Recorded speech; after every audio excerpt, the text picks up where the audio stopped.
La bonne équation? Biophy plus médecine, le tout multiplié par des entraînements, tu es sur la voie de la réussite. Vise le pass avec Isa. Chapitre référent, thermodynamique et thermochimie. Voici 2 QCM qui m'ont été proposés par Inès, étudiante en médecine à Bordeaux. Le premier QCM, ce sont 5 propositions déterminées si elles sont vraies ou fausses. Deuxième QCM, à T égale 300 Kelvin, l'anhydride sulfureux, SO2 gaz, est utilisé comme agent antioxydant. Il agit selon le schéma réactionnel suivant. SO2 gaz plus 1,5 de O2 gaz est équilibré avec SO3 gaz. À T égale 300 Kelvin, on fait réagir 6,25 litres de SO2 gaz avec 5 litres de O2 gaz. Les données, à 300 Kelvin, le volume molaire est de 25 litres par mol. On dispose de quelques aides au calcul et on doit déterminer la ou les bonnes propositions. Je te conseille de mettre en pause la vidéo et de te donner quelques minutes de réflexion. Dès que tu as tes propositions de réponse, appuie sur Play et profite de ma correction. Premier QCM. Proposition A. La température T d'un système thermodynamique est une variable d'état intensive. Une variable d'état intensive est indépendante de la quantité de matière. La température, la pression, la densité, la concentration sont indépendantes de la quantité de matière, ce sont donc des variables intensives. La proposition A est vraie. Proposition B. Le volume V d'un système thermodynamique est une variable d'état extensive.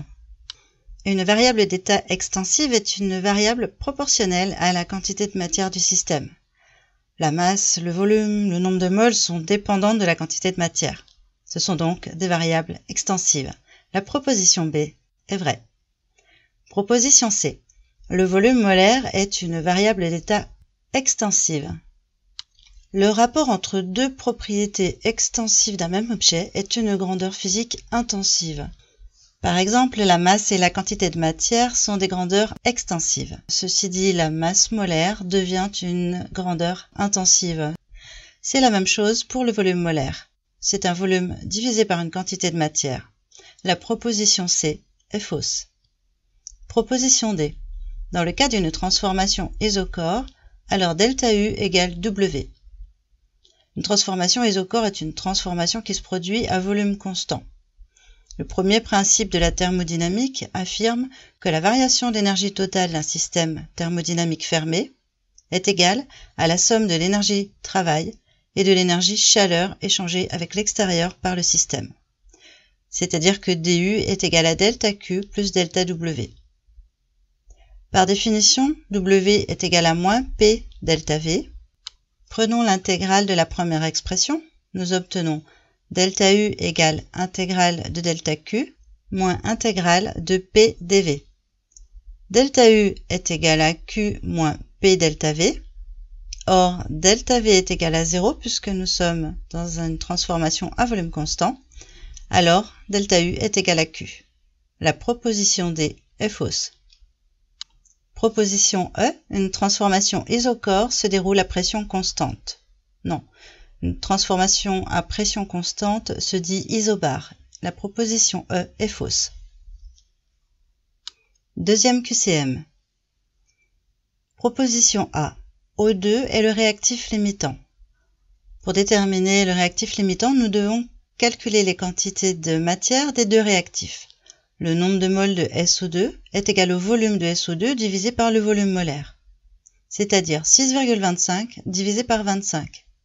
L'aide au calcul m'informe que 625 sur 25 est égal à 25. Je suis sur des valeurs 100 fois plus petites. Mon résultat est donc de 0,25. Le nombre de moles de deuxième réactif, O2, est égal à V de O2 divisé par le volume molaire, soit 5 divisé par 25. Je simplifie par 5, c'est égal à 1/5. L'aide au calcul me rappelle que 1/5 est égal à 0,2. Nous allons maintenant calculer l'avancement maximal. En fin de réaction, l'un des deux réactifs voit sa quantité de matière égale à 0. En fin de réaction, N de SO2 moins Xmax est égal à 0, ou N de O2 moins 1,5 de Xmax est égal à 0. Dans le premier cas, Xmax est égal à 0,25. Dans le deuxième, si j'isole Xmax, j'ai 2 fois NO2, c'est-à-dire 2 fois 0,2, 0,4. 0,25 étant inférieur à 0,4, le réactif limitant est SO2. La proposition A est fausse. Proposition B. Le nombre de moles théoriques obtenu en SO3 est de 0,25 moles. Le nombre de moles de SO3 à la fin de la réaction, si elle était totale, est égal à Xmax, c'est-à-dire 0,25 moles. La proposition B est vraie. Proposition C. À la fin de la réaction, si le rendement est de 80%, alors on recueille 5 litres de SO3. Nous allons calculer 80% de la quantité de matière que nous venions de trouver. 80% de 0,25 moles, soit 4/5 fois 0,25, que je remultiplie par le volume molaire pour passer en litres. Je remplace 0,25 par 1/4, 4/5 fois 1/4 fois 25. Je simplifie par 4 au numérateur, au dénominateur, et il me reste 25 sur 5, c'est-à-dire 5 litres. La proposition C est vraie. Proposition D. À T égale 300 Kelvin, si on fait réagir 12,5 litres de SO2 avec 5 litres de O2, alors le nombre de moles théoriques obtenus de SO3 est égal à 0,4 moles. 12,5 litres de SO2, c'est le double de 6,25, c'est-à-dire que nous allons avoir une quantité de matière doublée, soit 2 fois 0,25 moles, ou encore 0,5 moles de SO2. Pour autant, j'ai toujours le même nombre de moles de O2. De ce fait, l'avancement maximal Xmax est de 0,4 moles. Cela implique qu'au niveau des produits, je vais fabriquer 0,4 moles de SO3. Bien entendu, tout cela, c'est une valeur théorique si le rendement était de 100%. La proposition D est vraie. Proposition E, on peut augmenter le rendement en SO3 en diminuant la pression totale du système.